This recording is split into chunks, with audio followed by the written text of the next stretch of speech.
margs or sombreros or anything. Right now, I have to stop saying. We suck at Cinco de Mayo. Now we're live. Hey, guess what? There's still hockey being played that the Stars are involved with, and that is the whole point. We have a big show today. All four of us are here. And ladies and gentlemen, I'll tell you next. DLLS Stars Podcast starts right now. Get ready, boys.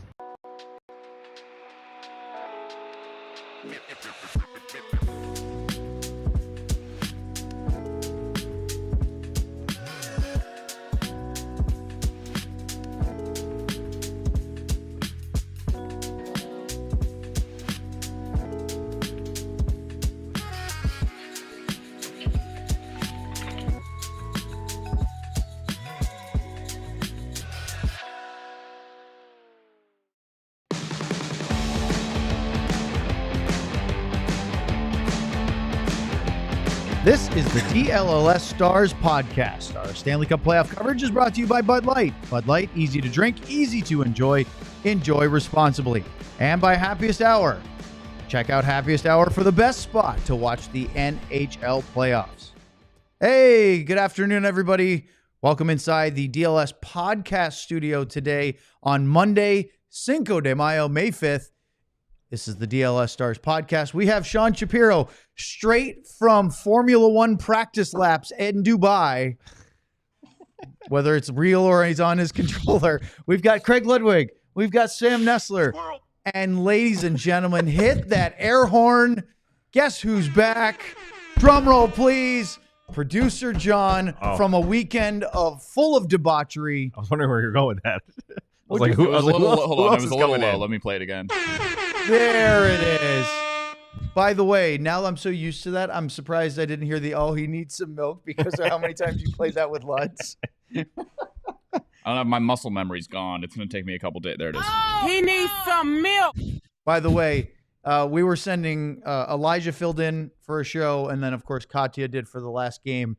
She was trying to search through John's pages to find all the different drops and having fun with it, but this guy piles them up. So you have a nice vacation weekend, a long one? I did, and we mentioned this off air. We'll take it on air here. I need to immediately throw Craig Ludwig under the bus for breaking the golden rule of a coworker being on vacation, which is don't text them about work-related things while they are on vacation. Would you have answered if we texted you something not work-related though? Like if I texted you something, I wouldn't funny. have answered anybody because my phone was in the room I was sleeping in, and I was getting blasted by a pong table in the backyard. So Nice. it was probably in our best interest to not have me near a cell phone. Well, here's what you could do for a coworker is just send a text back and say, hey, remember I'm on vacation.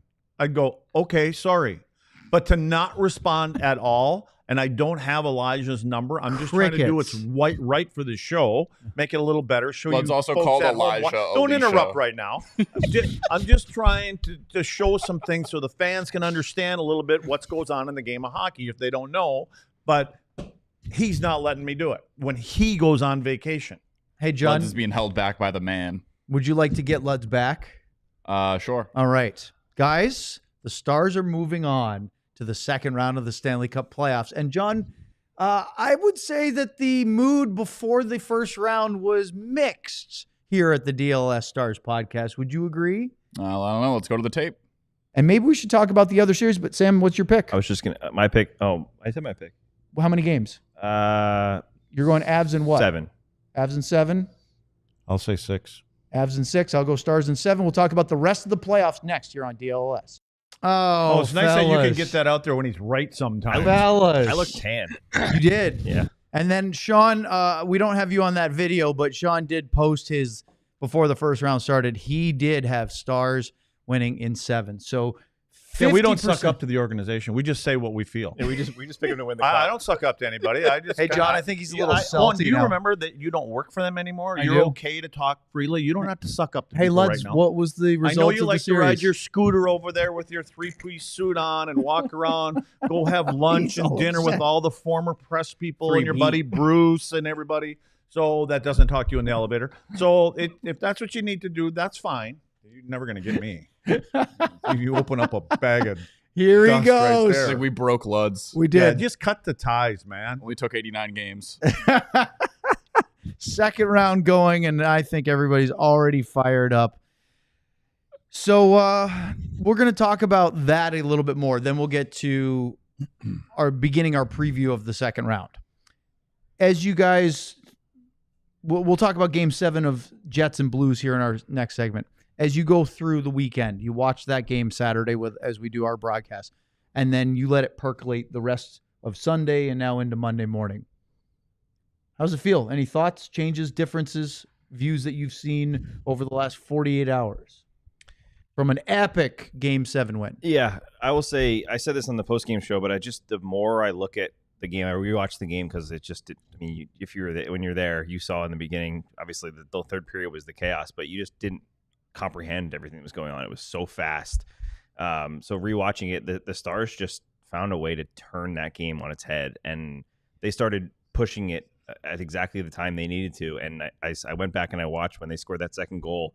They kind of flashed to the Stars bench, and everybody's up chattering, "Hey, let's go. We're not out of this game. We're not out of this game." And that mentality just really blew me away in terms of the maturity and belief of this team. But the other thing that I saw, and I just mentioned to you guys as well, that Wyatt Johnston goal, I haven't confirmed this with Jeff Reese yet because he was in a hurry today, but hearing that he had recognized earlier in the year, and I brought this up purposely when Sean was on, that Mackenzie Blackwood had a tendency when the puck was on his glove side to keep his stick to protect his 5-hole and not keep it in a position to block those cross-crease passes, which ended up being the game-winning goal and the power play goal for Wyatt. I just think that hearing that, the reason I bring it up is because the changes you make in a series and the slight things that you see are so exciting to me, and that's just a very cool one. Sean, as the Thunder and Lightning bear down on Dallas yet again on this very rainy start to May and end of April, did you notice that tendency being exploited by the Stars on Blackwood? Yeah, I mean that's a really good pull there, Sam, because there was another note for me from the Rantanen goal on the wraparound that goes off Girard's skate. There's one where we talked a little bit about the Mackenzie Blackwood hinges so much of his play off of his post play. Intentionally, he's like a hinge, and we saw Wyatt Johnston score the goal against him in Game 4, right? I'm trying to get my game straight here. Was it Game 4? Game 5. Sorry, Game 5. 9 seconds into the game in Game 5, and then you see kind of the Rantanen goal that makes it 2-2 on the wraparound play. That's one where after getting beaten short side in the RVH, the reverse vertical horizontal. For those who don't know, I'm using really nerdy goalie terms, and the next one actually is a nerdy goalie term, even though people won't believe me. It's called the panda. There is now a technique where the goalies are kind of have their foot outside the crease, and so the weakness in that is Mackenzie Blackwood works really well out of that typically, and so but when the weakness is when you circle the net wide like Mikko Rantanen did. So from a Stars perspective, a goalie that was really playing well against them for a lot of the series. Obviously had some of his downs in game 5 there and got yanked and everything like that. But really nice work by the Stars adjusting. And it's going to be a really good trend and thing to think about going into this one, because you're going against the guy who may win the MVP of the league as a goalie this year, the guy who's going to win the Vezina Trophy. And you're going to need to look for the small deficiencies in his game and try to capitalize on them. So really good call out there, Sam, because it's doing it against Blackwood. Now you have to take it to the next level against Hellebuck here in this Winnipeg series. Now, Luds, I teased you at the start of the show because it's fun and we like to have a good time. But you and most of the people watching, I think all of us included, were genuinely concerned going into the first round about the way the Stars were playing and ending the regular season and then facing a really dangerous Colorado Avalanche team. What changed for the way the Stars played over 7 games that got them through into the second round? Well, they made changes. They made adjustments. They didn't make a lot throughout the course of the season. Even coming down the stretch, we didn't see a lot of things. But what they did, that's Jesus. I was just waiting. That's reminding you guys that I'm right here. I don't know if you can hear the thunder on our microphones, but I'm waiting for Sam to go hide under the desk. That's a lot going on there. But we saw right from the beginning how they changed some things in their own zone as far as trying to take time and space away and make it a little bit more difficult. I thought they also made some tweaks to their neutral zone where they weren't allowing the McKinnons, McCarrs, guys with speed to enter and get to that offensive blue line to where they can, tight curl. And so I think they made those adjustments. The penalty kill, for sure. They made adjustments, and there were some nice – they did, and then sometimes they went back. That muscle memory kind of goes back to where they were, but they made changes to kind of try to take McKinnon away. I mean, he scored in every game, didn't he? I don't know if it was every game, but he had 7 goals. 7 goals, and I think there was one game he didn't. He had a couple. Yeah, the first one he had an empty netter, I think. Yeah, so – But anyway, so yeah, it's always. I think playoffs are always about adjustments, and I think that's. And again, you're talking about what Jeff Reese saw and all that kind of stuff. So, and I'll tell you, one of the key ones, exactly what the play that Sean's talking about, that wraparound. That play doesn't happen unless it's, I believe it was Steele and Blackwell that drive to the net. Just took everyone with him. Yeah, plowed right through them. That doesn't happen. Wait, are you talking about the off the bar and in? Because that's the one where Steele throws.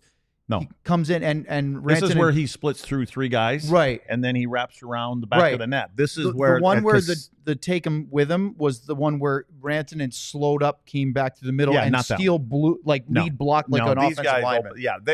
They open up a hole, and you know what was impressive about that too is I think and I saw a clip of it, or actually I still shot of Blackwood. I mean, Sean, his right pad was almost down at the goal line. It was on the other side of the net, and so really you weren't going to get in there.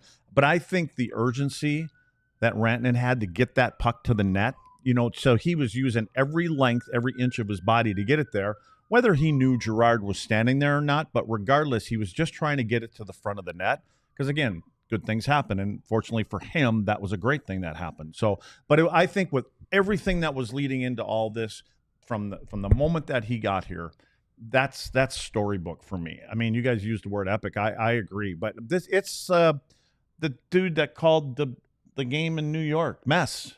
Yeah, when he gets the hat trick in the game, he says we're going to win this game. I don't remember what game it was, but anyway, game 6, I think. It was. So then they go on to win a Stanley Cup, right? So what Rantanen did, and people, let's go. I mean, we got screwed on this deal, and we didn't get enough, and all this other stuff, and then the playoff Rantanen comes out. And I think now going forward, and again, I think for him to be able to use this series going into the next one, to be able to, I'm here. And maybe that's where I thought there were a couple other spots where he had moved past, but to be able to go in that handshake line and give them guys that final hug versus if it was the other way around, that to me was important. And we may see another level. And the last thing I'll say is I'm happy that the Duchesne and Wyatt linked up on that goal because Matt has been missing a little bit. Yeah. And Wyatt, again, but I think it was important for those two guys. I think they're going to find that there's going to be a little bit more opportunity in this next series to make some of them passes. So hopefully that all carries out. How do you play it differently as Girard? I'm going off script. I don't. To be totally honest with you, it was an awkward little. He was almost turning. as it happened, it's such a. He comes back into the area. It's so easy to look and say, why do you have your skates that way?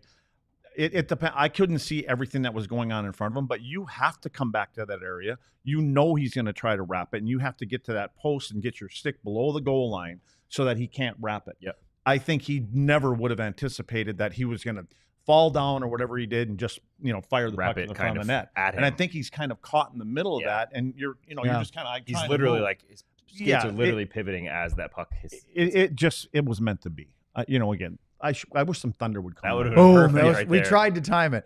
Sean, that was really good analysis, guys. I really enjoyed listening. No, seriously, that was really good analysis. My only takeaway. There we go. Little late. I guess that's the residue from taking a weekend off again. He's a little late on the button, but perfect. Man, I missed this. The only thing Sam just hit his head on the cabinet behind us. The only thing I would add about that goal is I don't think they make sports posters anymore, but I grew up in an age when you put posters on your walls. Like, wouldn't somebody make a poster out of that shot of the angle of Rantanen and wrapping that puck around? Like, I think Robert posted it today on Twitter. The screenshot of his skate is literally Rantanen's skate is on the boards as he's doing that wraparound, which is just it's bizarre. Incredible. Yeah. So we're going to talk more about it. Make posters a thing again. Let's make posters a thing again. Let's do that. Yes, I need to get that Britney Spears up on my wall again. That's not topical that much anymore. Squirrel. Shoot. Although I wouldn't necessarily disagree if Luds wanted to go get the special helmet. The current year? No. I was going to say if Luds goes and gets that helmet, that Britney helmet Spears is there in the other room, the safety helmet. Sam hit his head just now. That hurt. You might need to go get that for him. But let's continue talking about Stars Game 7 and Jets Blues Game 7 because that is epic on both of those fronts here on the DLS Stars Podcast. Hey, Stars fans, what's up? Enjoying the game should be easy, so don't overthink it. What to wear? That's easy also. Just grab your lucky hockey jersey. Don't know what to serve your friends? That's even easier. Pick up some pizza to go, beer, make it Bud Light, and stock up that fridge. See? It's just so easy. Just like Bud Light, which is always brewed with 4 simple ingredients for a clean, crisp taste. Bud Light, easy to drink, right there. Easy to enjoy, not so much right here. But remember, always drink it responsibly. Anheuser-Busch Bud Light Beer, St. Louis, Missouri. Let's talk about Empire today. Just like your favorite team needs a home ice advantage, your home needs a home floor advantage, and Empire Today can help you get it. Empire Today has flooring experts, dedicated flooring professionals who focus on flooring every single day. We've all been to those big box stores. You wander endless aisles, then somehow you're hauling all the materials home, looking for an installer and coordinating everything yourself. Those big box stores might have a flooring department, but a person helping you with flooring may have been doing sinks yesterday, could be stocking light bulbs tomorrow. Why is Empire Today your best bet for a new floor? Because they live and breathe flooring. They will be with you every step of the way. It's a whole different ball game. Their flooring experts bring the showroom right to you. You can pick the right flooring and the right colors for your space. See how it looks with your furniture in your house. How convenient. Get precise measurements taken and have all your questions answered so there are no surprises. You get clear, upfront, and all-inclusive pricing. Plus, you can schedule installation as soon as the next day because nobody wants to wait for anything, right? Schedule a free in-home estimate today because some things are just better at home. DLLS listeners can receive a $350 discount when using promo code DLLS. Yes, you heard that right, a $350 discount with code DLLS. Restrictions apply. Visit EmpireToday.com/DLLS for full details. Okay, so we talked briefly about Mikko Rantanen setting a really legendary moment, stuff of lore. For years and years and years, you'll be talking about Mikko's hat trick in a Game 7 against the Colorado Avalanche and all the storylines that implies. However, there was some other things of lore that I wanted to bring up from Game 7, and I have 2 notable things. Aside from as Luds was talking about the handshake line, really cool to watch all those guys, the big ones from Colorado, hugging him. The Stars had really nice receptions for Scott Wedgwood and Yoel Kiviranta. The coaches, I thought, shared a nice embrace, and they, again, nice word to each other. I'm sure it stings to lose that one on the Colorado side. But we had the return of some fun fans in the building, including fake Jared Bednar, who made a return for at least documented 3rd time in the last calendar year. He was there for Game 5 of last year's second-round series, and he was here for Game 5 and 7 this time around. Now, Luds is probably wondering why I didn't do the screenshot of the other notable fan that was. I was going to say there's a better shot behind of that. Pete DeBoer. I did not save that one, although that was certainly something that it looked like the ESPN cameras were trying really hard not to linger on too long.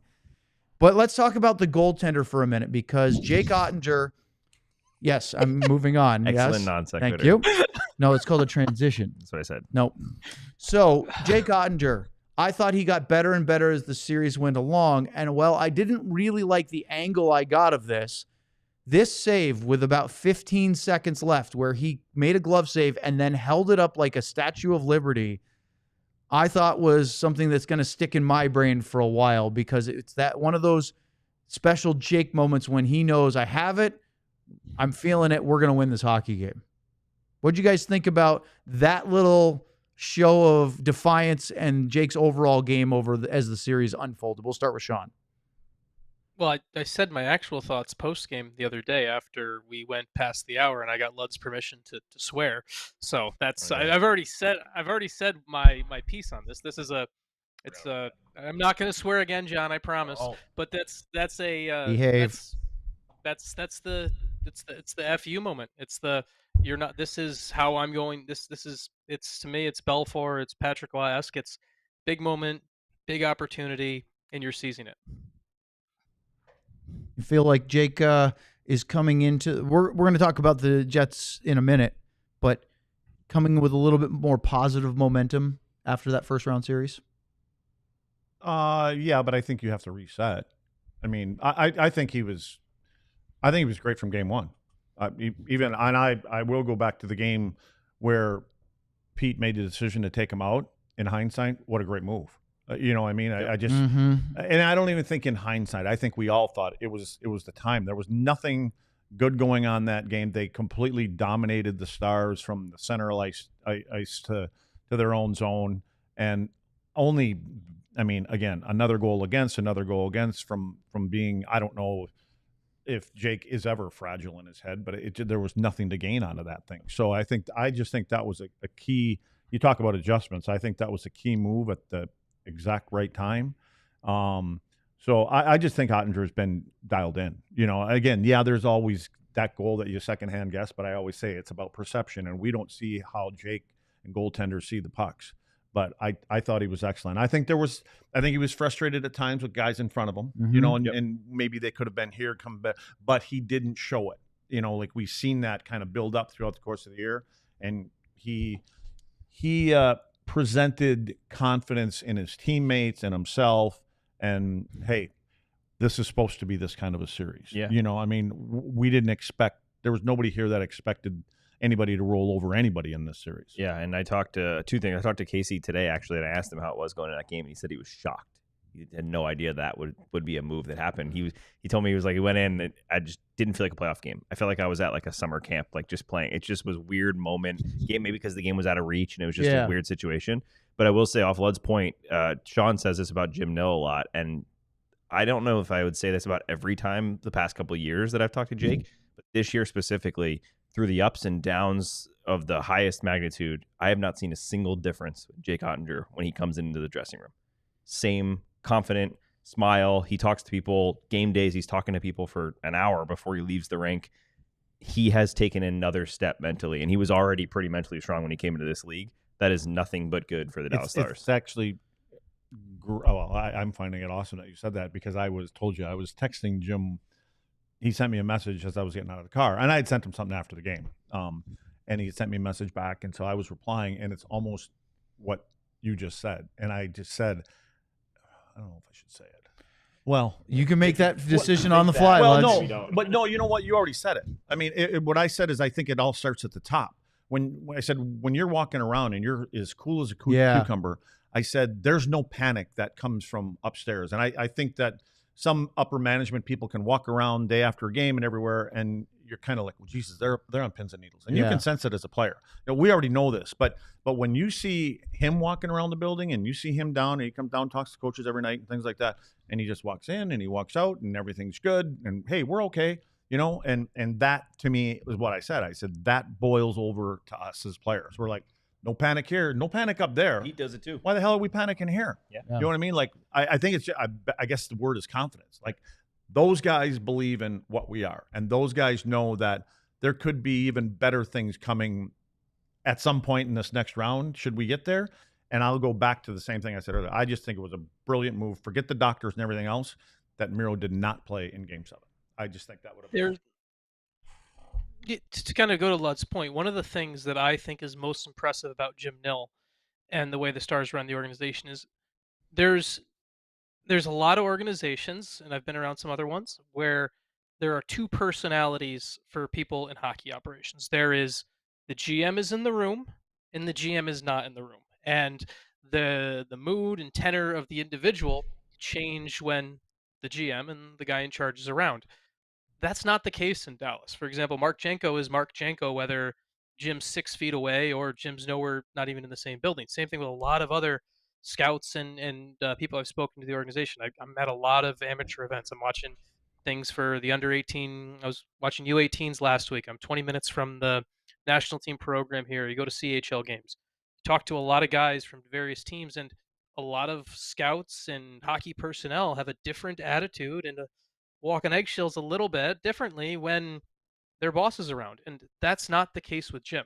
Jim sets this tone where everyone in the organization can be who they are. And I think that's such a credit to what he's done. And that's notable to me, because I've seen other organizations where there might be a guy who I have a really good relationship talking to them, but the minute they know their boss is around or something like that, all of a sudden they get clammed up or they act a little bit differently. That doesn't happen in Dallas. And that's one of those things that I actually didn't even really appreciate how much Jim did that until I started covering some other teams a little bit more. Because it's not the norm in the NHL what Jim does here. And you know, Sean, you know how many TV cameras are around, especially during playoff time, right? And those TVs know where every single management person, every extra player are all sitting.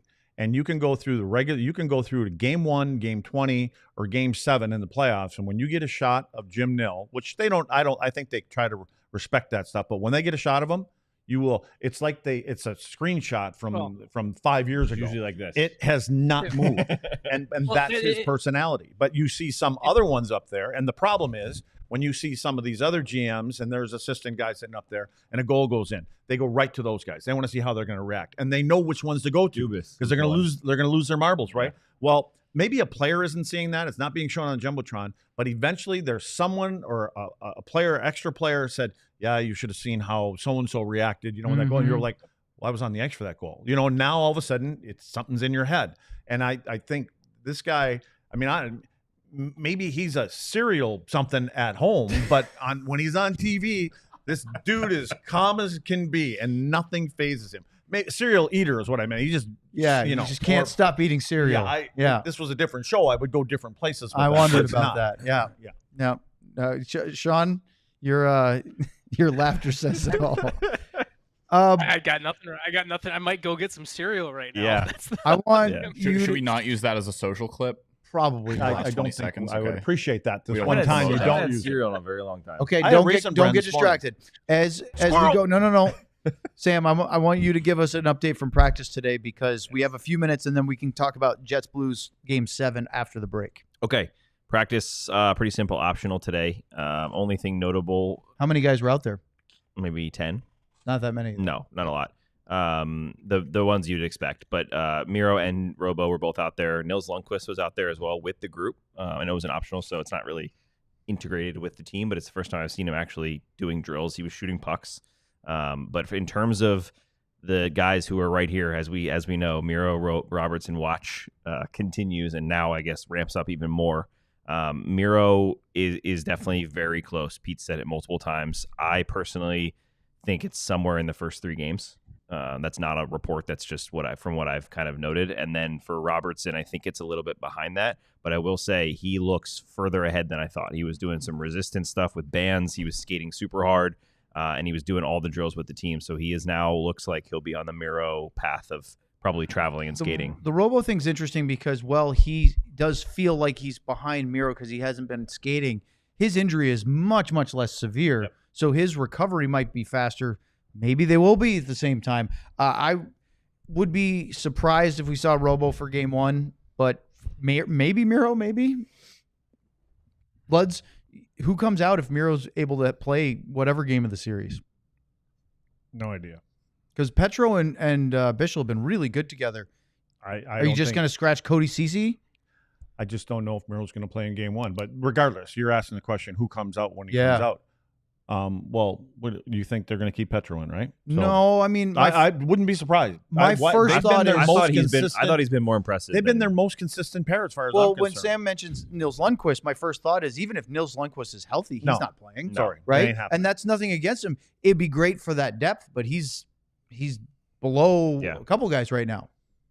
So you're asking, is it CC or is it Lyubushkin? Or Petro? Petro.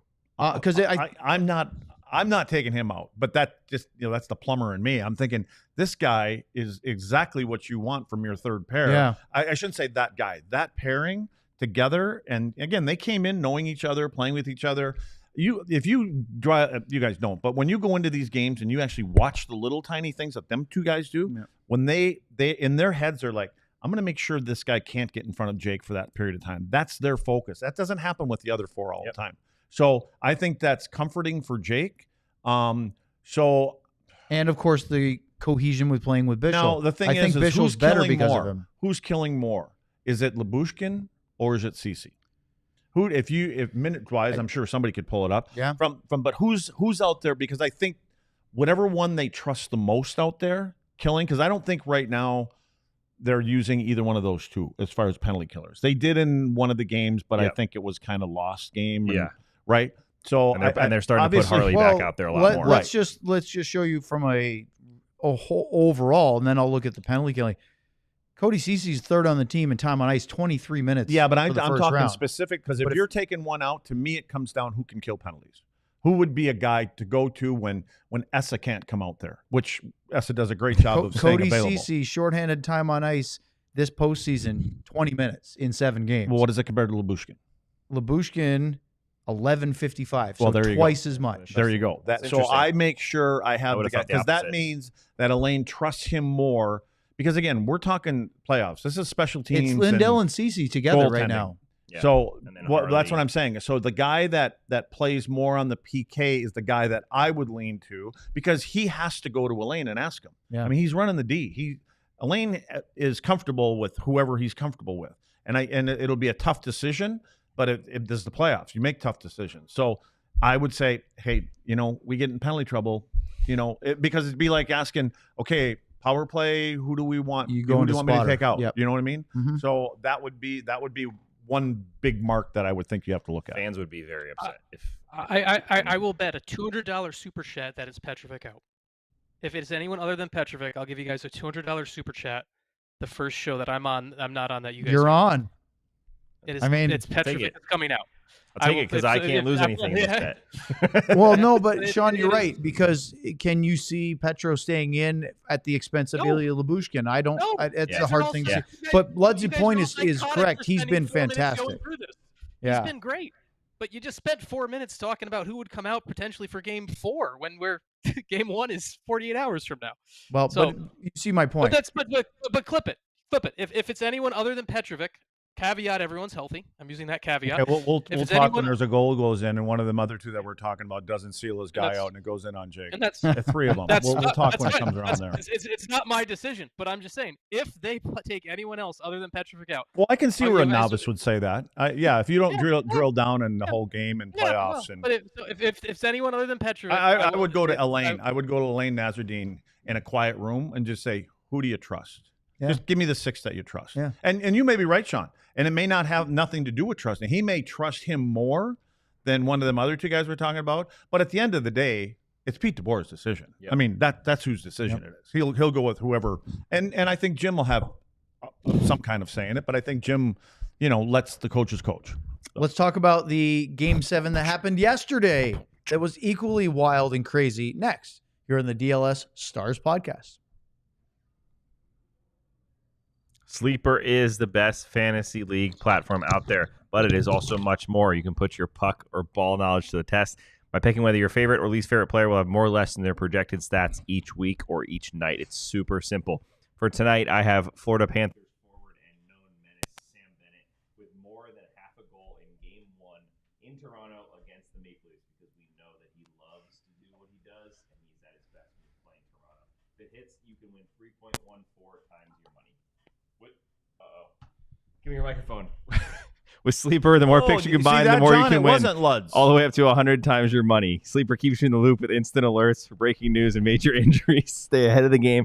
Keep track of league updates. If you think you have what it takes, new users can download the Sleeper app and use the code DLLS Stars to get $55 in free entries when you place a $5 contest. Apply it to any contest. Doesn't have to be your first. Terms and conditions apply. See Sleeper's terms of use for details. Currently operational in over 25 states. Check out Sleeper today.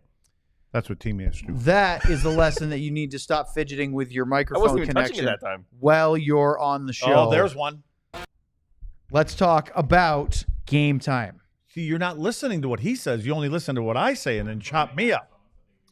Game Time has a new feature called Game Time Picks, and that makes getting tickets to see your favorite teams play live even easier. Game Time Picks filters out the fluff to show you only incredible deals on great seats, so you don't have to waste time searching through thousands of tickets. Go to their website, gametime.co, or just simply download the app.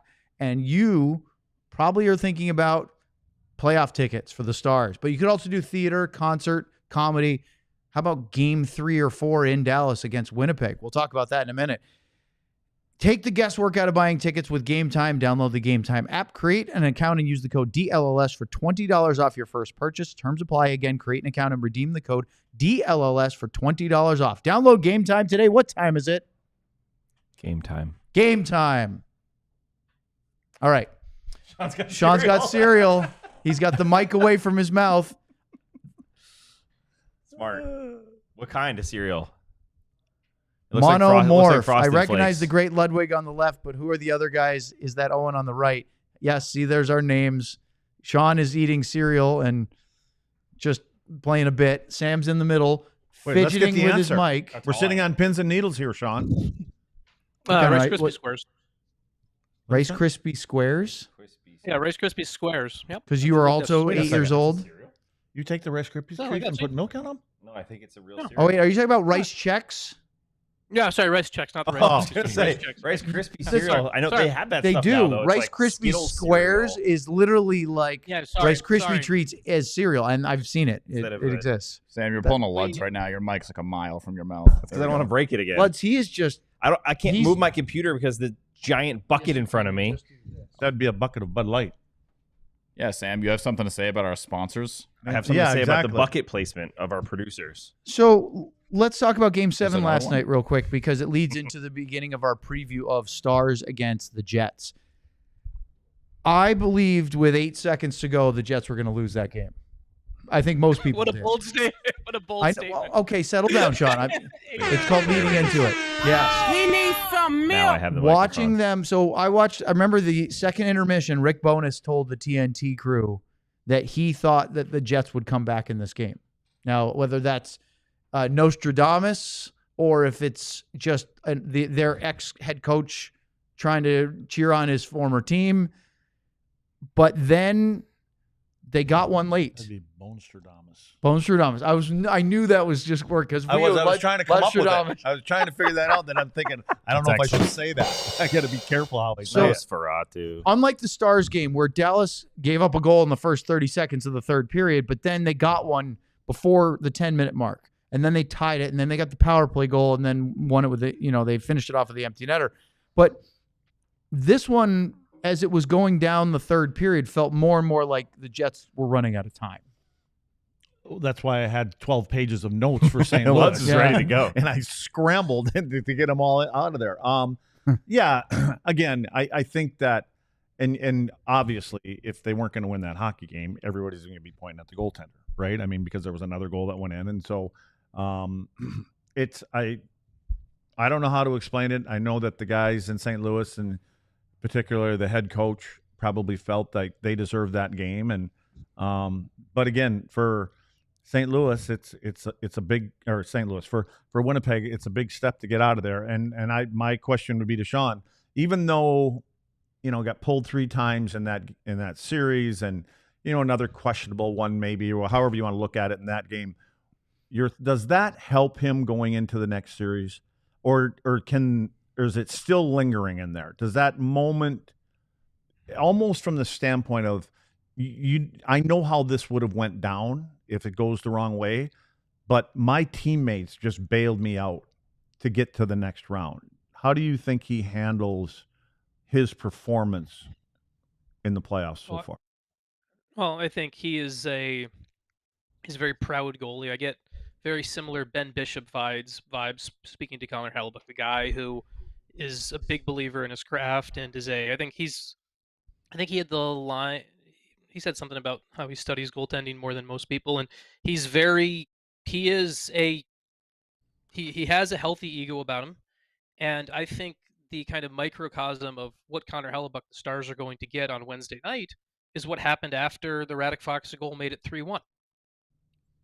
Look at what Hellebuyck did in overtime in the third period as the Jets came back to win that game. They picked him up, but he had to do his part to not crumble at the end. And so I think from the Hellebuyck standpoint, and there's always going to be he can't get it done in the playoffs charges until he does get it done.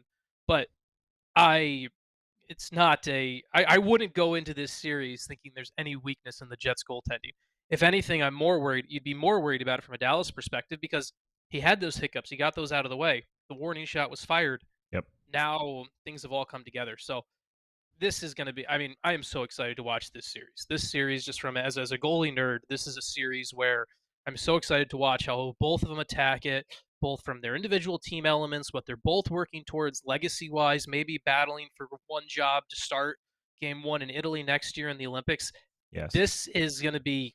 Well, Sean, can you talk about that for a second? Yeah. Because that narrative has been floated out there over the last 2 weeks of the first round of suggesting by a lot of different people that if Jake Ottinger has a better postseason than Connor Hellebuck, and now they're going head to head, he could be the front runner or the, give himself the edge, so to speak, of that job at the Olympics for Team USA.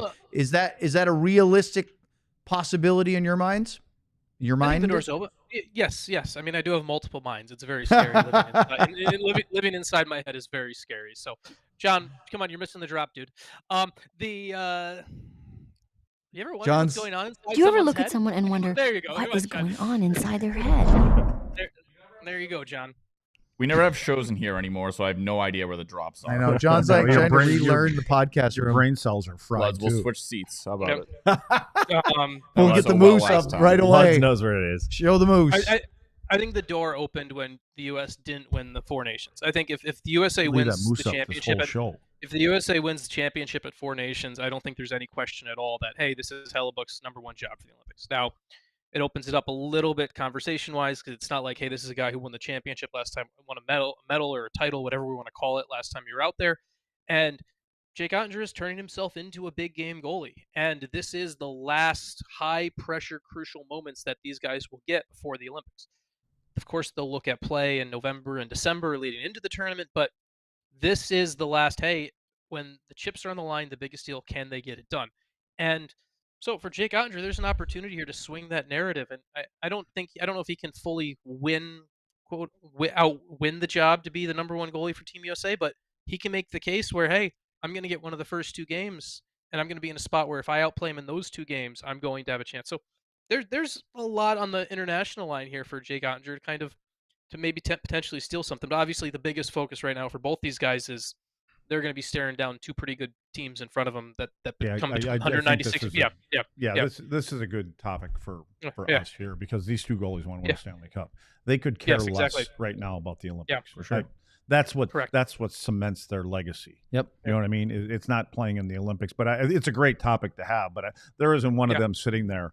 My thing is, can the Dallas Stars be overconfident going into the series? Because the roles have kind of reversed from the series of Dallas to where they're missing their top defenseman and they're missing obviously a big forward. Now all of a sudden, possibly they're going to be missing their top forward and a defenseman. So probably their top defenseman in Morrissey. Yeah, well, that's what I mean. Yeah, they're missing the same things that the guys are here.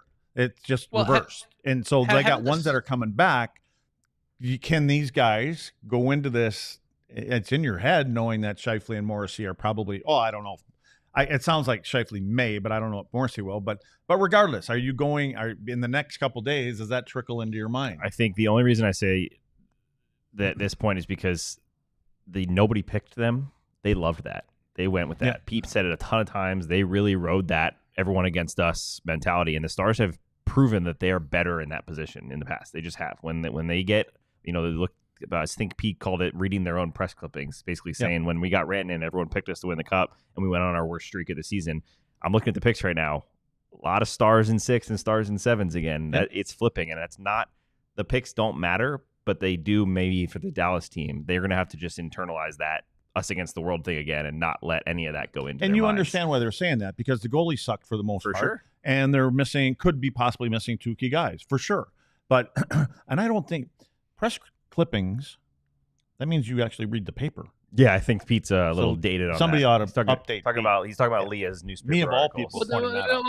They do quick. They do during the playoffs. They punt all the press clippings into one email, and it is called the press clipping email. So that is actually the subject line. It's called news clips. Yeah. But so they actually get that. The other thing, just real quick, from overlooking anything, this team has lost Game 1 8 series in a row. They overlook every single Game 1, and I know those Game 1s have been close and in overtime. And this year it was 5-1. This series doesn't start till Friday, right? Like they're gonna go out there Wednesday night, take some laps, and lose 4-3. We all know that's gonna happen. Some laps. So, I disagree. They're gonna come back 2-0. 2-0. 2-0. Wow. I think I do. They're gonna win their first game. And you know why, Sean? I think because of a board that was shown at some point on television somewhere where they showed that there were 12 or 13 goals that went in on Hellebuck above his glove, that he obviously knows that, and he's going to overcompensate. And when Jeff Reese found the little crack in front of Blackwood, they're all going to start going underneath the arm now. And I think that's where they're going to pick them apart. I want to ask you guys one real quick thing before our break, because it will be completely superfluous. It already is. When I was watching Game 7, What did he say? it means it doesn't matter. Oh, yes. Well, nothing ever matters. That should be the name of our show. Well, yeah, but then we have to get Metallica to sign off on it. So, we can't just put the word up there? What was the word again? my question to you, superfluous. Easy for you to say, Sean. Yes. So let me ask you It's this. effectively a word I've never heard As you're before. watching Game 7, I have not said Jets and that word Blues, once this show. I had friends of mine texting me going, who do we want to win? And I'm What? sure you guys, right? Who do you want to win? Effectively, who do you want the Stars to play in the second round? Now it's gonna be Winnipeg, obviously, but I was not really leaning heavily to one or the other. And I'm sure you guys were being asked this by people you know, and you were thinking about it. It's going to be the Jets. Duh. Did it matter? Was there one that I can tell you I was hoping it was the Jets. Why? Because there's things about the St. Louis Blues I don't like playing against this team. I did the way that they go about their business. Matchup? Yeah, I didn't. I just felt, and a lot had to do with the Scheifele injury. Yeah. It did. And I'm thinking, man, if you're missing that guy, because Connor, he scored a lot of goals, right? But he's not the same without that guy. Yeah. And the other guy, things that come up the ice, they're not the same without Morrissey. So anyway, I was thinking, and Winnipeg has had their way with them, to me in especially in Winnipeg this games. year. And I think they come in and they're going to open up in their building. I just see a little overconfidence. If even when everybody was healthy. So I for some reason I was leaning. That's why I did so much on St. Louis. I'm like, they have to talk about this. They got to show them this. They got to show them that. Now it's out the window. So, but again, you get to this time of the year, you don't know. The one thing I do want to say, this just takes our whole theory of playoffs and stuff like that, where we'd like to see 1 through 8 and all that kind of stuff. This is why Bettman smiles, because of the playoff series in round 1. Yeah, they've just been fantastic, and this is exactly why he does it. Yep. It's never going to change. No, they've been really good. I don't like it. Ben actually wanted us to do a segment on this. Maybe we'll do it tomorrow, about looking back at the first round and how it would have looked with the teams from this first round 1 through 8 instead of the division. How the hell do you do that? Easy. You just say, okay, That it would have would been be- Stars versus Oh the my God, Edmonton Ben. Oilers. That's a How would the- ridiculous idea. Well, you go tell the boss that later. Just did. He can Sam, look it up. Send him a note. well, we got to do our break. This So is let's- why Ben is a good real quick. This is why Ben is a good GM. Luds can tell him to F off and doesn't have to feel weird about it. See? Good management. See, now I would love everybody I would love to give everybody an image of Ben, but unfortunately our producer was out gallivanting down in Boston or something like that on the weekend. We wouldn't have that screenshot. That's the tension. It's not the GM. It's between producer and Up next, Luds. let's get some more tension in and talk about how smart we all are here on DLLS. All right, we're going to give Sean a chance to chat here because he's going to tell you a little bit more about the Die Hard program. He's going to earn his keep today. That right down there, that QR code, scan that. It will be a quick show of sending you to the alldls.com website, the Die Hard sign-up page. And Sean, tell everybody why that's such a good investment. Yeah, well, for one, I think people should put money where their mouth is, just like I'm claiming that I will put $200 up if Alexander Petrovic is somehow playing over any of the other two guys when everyone's healthy. What they're building with DLS, what we're building with DLS is a really cool community thing. There's a spot where you get stuff after every post game, you get Sam's writing after every single game, and then one of the coolest things to me is kind of seeing some of these communities build underneath and within the Discord, or we call it Lud's Damn Discord, even though Lud's has never stepped foot there. Where you've got friendships and hockey family and community kind of building in the chat, in the Discord chat, and you only get in there if you're a diehard, and you also get a cool free shirt for it as well, and you even get one of those little cards. Of all the props I brought with me over here, cereal and video game controller and everything to make fun of the headset, I forgot to bring a little Die Hard card over to the thing. But one day, Sean, one day, free shirt, and it's one day I'll be prepped and actually do things right. But you can unlike me, you can do something right today and become a Die Hard if you haven't already. I would like to point out that the Die Hard Discord NHL Stanley Cup Playoff bracket update, our Die Hard Ben Selheim, who helped put together our group, is in the lead with 89 points. I'm tied for 7th with 72, although my bracket took a huge hit when the Lightning were eliminated. Yeah. John is next of our group, tied for 31st with 49 points. Still has his Stanley Cup winner in play. Sam is 34th out of 35 players who made an entry. Heck yeah. Not last. There's 36 members in the group, but somebody forgot, I believe, chillax it out, signed up but did not fill a bracket so out. I'm last of everyone that filled it out. You are 34th of 35 that filled out a bracket, and Sean forgot to fill one out, even though I reminded him. So that's the update after the first round. I bring all that up to say it's time for us to revisit our first round picks. Now, we don't have any video or graphics on this, but I went through and watched our April 17th pod, which is where you guys all claimed that the Avalanche were going to win the first round series.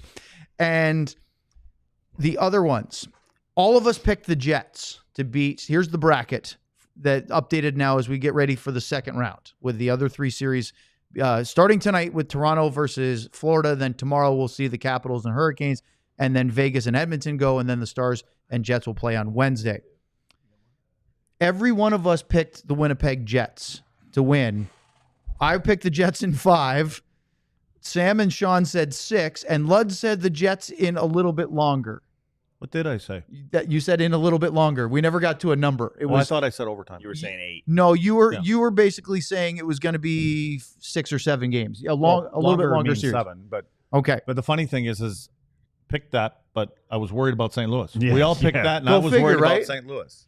The Golden Knights beat the Minnesota Wild in 6 games. Sean picked the Wild to win in 5. At some point in that series, Sean, Womp womp.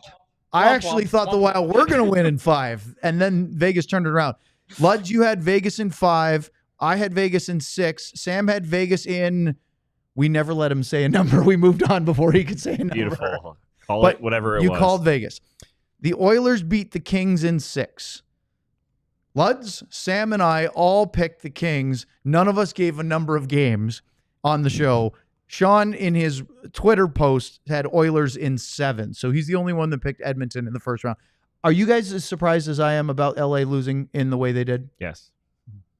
I thought that they looked very good, and then Edmonton just decided they were going to come back every single time they went down. And Edmonton, to me, in the back half of that series, reminded me, remember there was that point in the conference final last year where the Stars weren't playing well, scored 2 goals, and they were really close. You know, if they had any momentum in that game, could have gone up. That was game 5? No, game 4. They could have gone up 3-1. Yep. But they tied it in that period, and Edmonton blew them away, and then looked like the Stars LA ran started out of gas. benching people, too, and playing 5D and 4D like Dallas did last year. Which, by the way, we should probably talk tomorrow a bit about how many double shifts Mikko Rantanen had in Game 7 and how that may change the way Pete DeBoer uses his forwards a little bit. Let's in pull this that next clip series. up where I said they should start double shifting them. Okay. I If you tell me the day that. and the time, we'll pull it up. Yeah, that's the dirty secret, Luds. I know you're blaming me. Owen went and pulled that himself and told me where to find it. That's right. So you can blame John, but I actually was the one. If you want to dig deep for 30 seconds and do that, then we can get clips of you. You have to, if you want to go to YouTube and find it, we'll clip it. Well, I don't really need to do that like other people do, where they want to prove that things are out. I don't need to do it. People know that I said it. In the Eastern Conference, I'm comfortable in my own skin over here, John. We had a mixed bag. You Luds, you picked the Leafs. The Leafs beat the Senators in 6 games. I picked the Leafs. Neither of us said a number of games. Sean said the Senators in 6, and Sam said the Senators in 7. I was really confident, too. You really thought Ottawa was confident. You thought Ottawa was going to batter and bruise Toronto into submission. And they were completely underwhelming. So they move on. Sean, you get credit for this because you're the only one that picked the Florida Panthers. All 3 of us thought the Lightning, we all drank the Kool-Aid on Victor Hedman. I believe Luds made a comment about Vasilevsky better than Bobrovsky right now. That didn't play out to fruition. I thought that Kucherov was the guy that Florida didn't have. Panthers really steamrolled them. I thought Florida, the main reason for me was I thought they were going to finally run out of gas from all the long runs and injuries. Turns out resting people the final 20 games of your season. Having Aaron Ekblad sit out for 20 games and then suspended for a couple. And then the one that we all really looked good at was the Capitals over the Canadiens. We all picked Washington. The only one that had a number on it was Sean. He said Caps in 4. They won in 5. So that's a look back at your first round. And that leads us to the bracket again now that is currently stands. What about the Hurricane? What about the Carolina? Sorry, Hurricanes that's on the Devils. next page. What did you guys pick for the Carolina? Yes, sorry. Yes, everybody picked the You Hurricanes. put in as much effort as the Devils did in that series. And honestly, Sean, we are all Sam was surprised if the Devils would win a game. You had the Hurricanes in 5. We all picked the Hurricanes, and we didn't even give them the respect of picking a number of games. Okay, so now here we go. Let's start in the East. Luds, we'll go to you. Toronto versus Florida. Now that we have seen these two teams play in the playoffs, how do you feel about this series? Florida. How many games? Solid. Probably 6 or 7. Okay. I think they're close, but I think Florida, they don't look tired at all. Like to me, they just goaltender. They could beat Toronto or Tampa Bay of a few years ago. I believe Florida in 7. I think Toronto gets enough momentum that we all start to say, is it finally that time? And then they lose in 7. I think personally, I think the Panthers are going to do what you thought Ottawa was going to do. I think they're going to bruise and batter the Toronto Maple Leafs, and I think it's going to be a 7-game series. But I'm going to go with Florida. I felt awful after watching them destroy Tampa that I picked Tampa to win in like 5 or 6. So, Sean, what about you? I'm going to go Florida in 6 on this one. I think it's a great story with Anthony Stolarz, but Luds and I, we've talked all about the all of kind of the adjustments and goalie planning and everything like that. If there was ever an easier goalie scout, it's for the Florida Panthers right now. It's their old backup who they've worked with every single day in practice. So I'm going to go Florida in 6. Okay. The other in the East, it's the Washington Capitals, Carolina Hurricanes. Starts tomorrow night. Sam? I say Carolina in 6. Luds? I got Carolina too. How many games? I don't think anybody's given Washington enough respect. I don't, and I don't know why I'm going to say that. I will go with Washington. Okay, I think I'm going to go with Washington, and I'll go in 7. Sean? I was going to go Capitals in 7. I think that's I agree with Luds. I think the Capitals are kind of being undersold a little bit right now. So I'm going to go Washington in 7. I'm curious about the health of Freddie Andersen with the Carolina Hurricanes, which I know it doesn't sound like a new thing, but they must not if they sign him to another year deal. I'm just, you know what? I'm gonna just to be a contrarian. I'm gonna say Hurricanes in 7. But I think that you're right, Luds. I think that we've all looked at the Capitals as a team that barely got in the playoffs last year, not the team that almost won the President's Trophy this year. Logan Stankoven scores the game winner, Game 7. Okay. Western Conference. Although I said 6. Vegas and Edmonton. Sean, we'll start with you. I'm going to go Edmonton in 6. Sam? Vegas 7. Luds. Vegas 6. I'm with Luds. I don't think that they're all going to go 7 games. I see why you go with Edmonton. I'm going with Vegas in 6. And finally, who do you start in the net in Edmonton, John? Who do you start? Go with the guy that finished it, or you go back to the guy that Calvin Pickard? Pickard. Yeah. Okay. Yeah. No, I think History. I think Stuart Skinner is on the bench until needed. Yeah. If needed. If He may he's be needed, needed. they're in trouble. And then finally Stars, and we have some super chats we have to rattle off real quick too, but Stars and Jets. Luds, you get to go first. Stars in 5. Whoa! Oh. Sam? Jets in 7. Sean? Stars in 7. I'm going to go. What did he say? He said Stars in 7. I'm going to go with, as if Luds is saying, I said Stars in 7. Sorry. There you go. Well, you were kind of. Yeah, it was glitchy. I'm going with Stars in 6. I think they win it at home on home ice. We have some quick super chats to get to. Let's rattle them off and sign off for today. Burned Oils with a Lundqvist and a Neuendijk, right? 25. Can you make Sam sit on some phone books? I can't see his face. Thank you. That was like 5 minutes in. I moved my chair up for. And also, for you can lower your mic a little bit. Higher, erased it Ardell with a Bischel and a Blackwell. How about Sam Steele giving the Avs a taste of their own medicine in setting that pick for Rantanen on the first goal? Poetic justice. Yep. Bing bang. and Reed Thomas with a Brendan Smith and Rantanen. Y'all need a Royal Rumble. So much tension. There was a lot of tension today. Cinco de Mayo. Everyone just wants to get some tequila. All right. Playoffs. We're going to be back tomorrow. More Stars preview with the Jets here on DLLS. Do you ever look at someone and wonder what is going on inside their head? We all silly like the mayor.